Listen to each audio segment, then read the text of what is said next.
Hey guys, I'm your host William with Exploring History. Today we're going to travel back in time to the late 19th century in Bessemer, Alabama, where we uncover the fascinating story of Hazel Farris, a mummy with a mysterious past.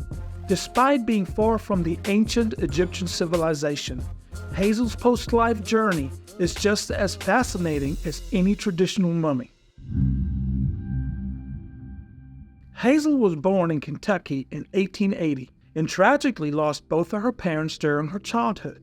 She eventually settled down near Louisville, Kentucky after getting married, but accounts of her marriage are conflicting.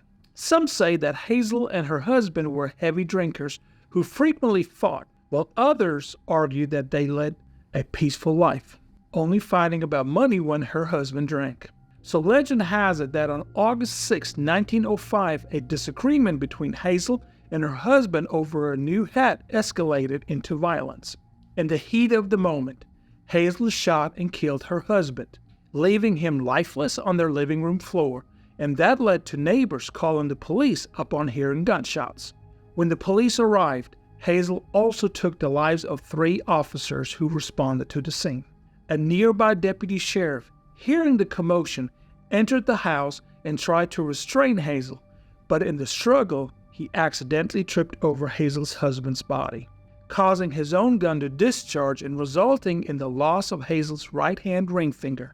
Despite her injuries, Hazel managed to escape and tragically shot and killed the deputy. One thing is for sure, she ain't playing around. Fearing capture and enticed by a $500 reward, which is around $17,000 today, Hazel fled Kentucky and found refuge in Bessemer, Alabama, where she hoped to start a new life. The legend and its various versions, retellings, and claims of absolute truth becomes even more intricate and perplexing.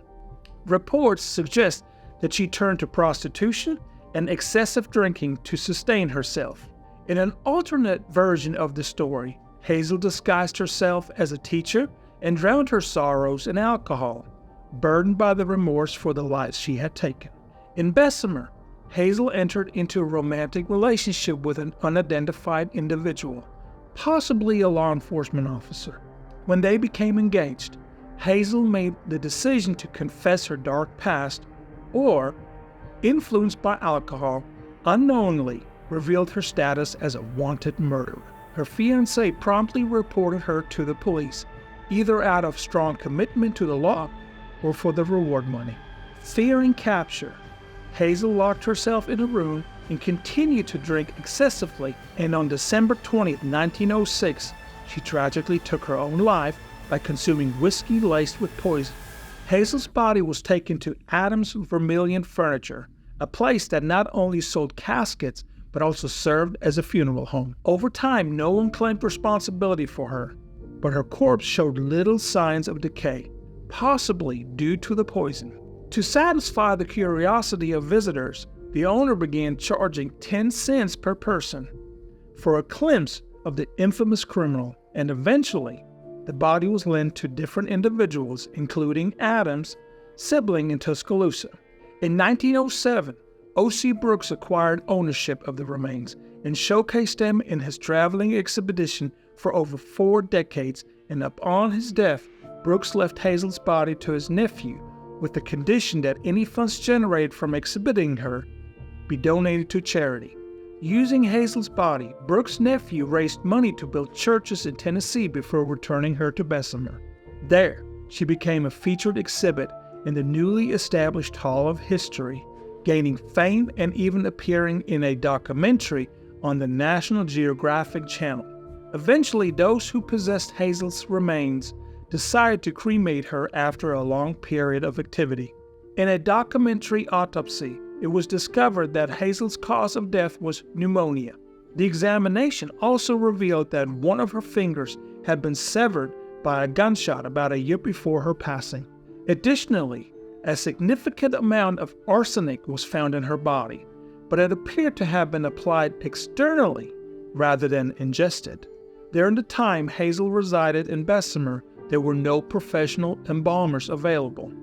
Therefore, any attempts to preserve bodies would have been carried out by amateurs utilizing whatever materials they could get their hands on. Interestingly, the research team failed to find any newspaper records that supported the story surrounding Hazel's preservation. The notion that Hazel Farris could have consumed such a significant amount of alcohol and poison that it would have preserved her body like an embalming process is highly unlikely. There is no concrete evidence to support the claim that it was indeed Hazel Farris from Kentucky, and the various versions of the fabricated legends and macabre tales lack substantial truth, and the lack of evidence suggests the possibility that the tale may have been fabricated to align with the available facts. The Hazel Farris legend has captivated many with its mysterious tale. Whether you're a skeptic or a believer, the story of Hazel Farris continues to intrigue. But what is the truth behind this enigmatic legend? Share your thoughts in the comment section below and become part of the conversation. Thank you for joining us on this exciting historical adventure. Hazel Farris may have had a controversial life, but her accidental mummification has left a lasting impact on our understanding of the past. So remember, history is full of surprises waiting to be unveiled. Don't forget to like, share, and subscribe for more fascinating videos like this. I'm your host, William, and I can't wait to see you next time when we explore moments that made history.